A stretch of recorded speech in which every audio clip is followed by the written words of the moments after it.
A ver, vamos a hablar del déficit público, un tema que tela. Pocos conceptos en economía generan tantísimo debate. ¿Es el malo de la película que nos acaba llevando a la ruina, acumulando deudas que pagarán otros? ¿O por el contrario, es ese héroe que no esperábamos, capaz de sacarnos de una crisis?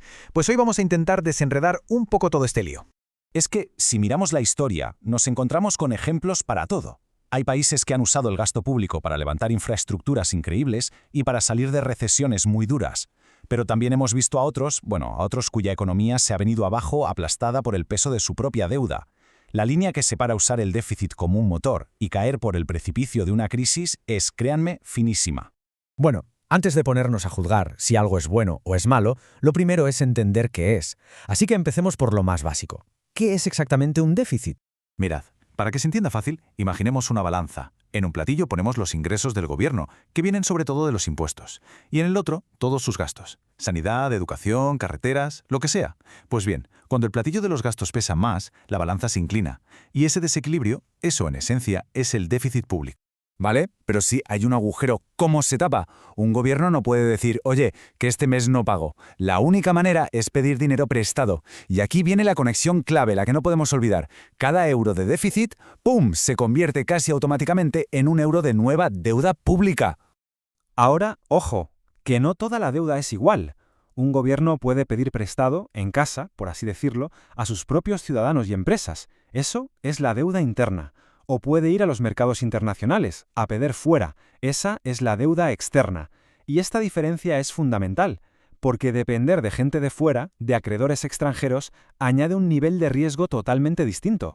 Vale, con los conceptos ya un poco más claros, toca mirar el lado oscuro del asunto.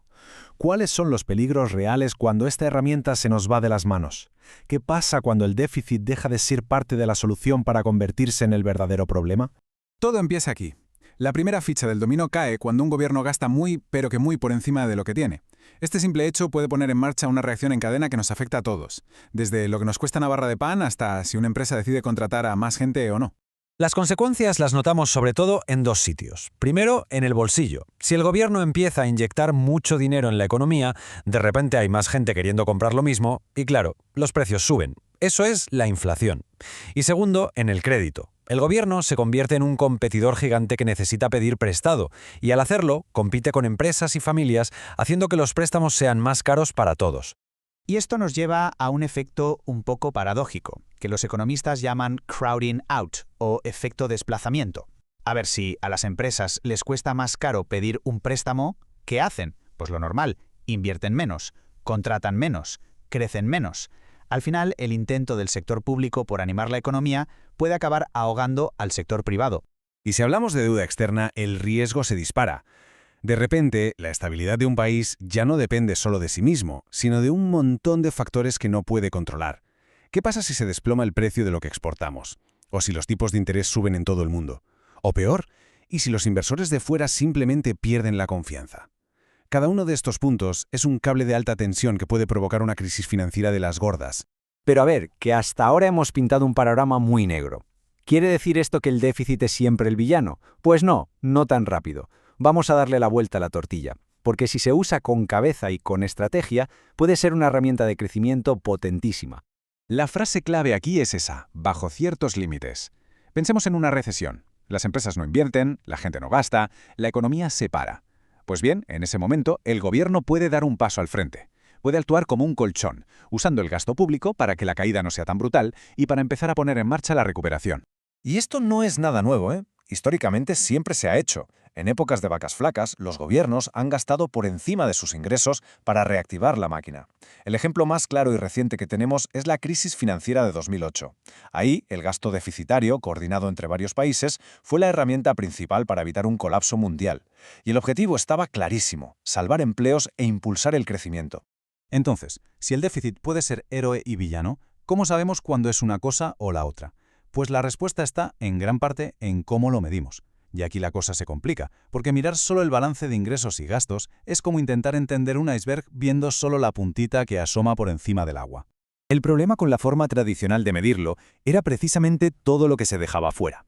Con el tiempo, se vio que no estaba contando todas las obligaciones financieras que un gobierno iba asumiendo, muchas de ellas, digamos, escondidas a simple vista. Para arreglar esto, muchos países empezaron a usar indicadores mucho más amplios. Un ejemplo muy bueno es el de México, que creó los Requerimientos Financieros del Sector Público, o RFSP. La idea es sencilla, pero muy potente. Pasar de mirar por la mirilla de la puerta a tener una vista panorámica de todas las deudas y compromisos reales que tiene el Estado. Y esto significa mirar más allá de lo obvio, ¿no? Ver la parte sumergida del iceberg. Aquí entran cosas como los costes de los rescates bancarios, los grandes proyectos de infraestructuras que se financian con métodos súper complejos o las deudas de empresas públicas. Son compromisos de pago reales que, aunque no salgan en la primera página del periódico, tarde o temprano hay que pagar. Al final, el objetivo de todo esto es llegar a tener una única cifra, una que sume todas las deudas y obligaciones que se han ido acumulando a lo largo del tiempo. Es, por así decirlo, el indicador más honesto y completo de la salud financiera de un país. Es un intento de que no se quede ninguna deuda escondida por ahí. Entonces, volvemos al principio. ¿Héroe o villano? Después de ver los riesgos, los beneficios y lo difícil que es medirlo, parece claro que la respuesta no es un simple sí o no. La clave, como en casi todo en la vida, está en el equilibrio. Porque la deuda en sí misma no es mala. El peligro no está en la herramienta, sino en las manos que la manejan. Al final se trata de saber navegar por este mar tan complejo de la economía global, pero intentando mantenerse siempre dentro de unos límites de seguridad financiera. Al final del día, creo que tenemos que quedarnos con esto. El déficit y la deuda son simplemente eso, instrumentos. No son el fin, son herramientas de política económica. Y como cualquier herramienta, su valor depende de que se usen con responsabilidad y con un propósito claro, conseguir un crecimiento que nos beneficie a todos. Así que la historia del déficit en realidad es una historia que nunca acaba, y siempre nos deja flotando en el aire una pregunta fundamental. ¿Cómo encontramos el punto justo, el equilibrio perfecto entre el estímulo que necesitamos hoy y la sostenibilidad que tenemos que garantizar para mañana? Esa es, quizá, la cuerda floja sobre la que camina toda la economía moderna.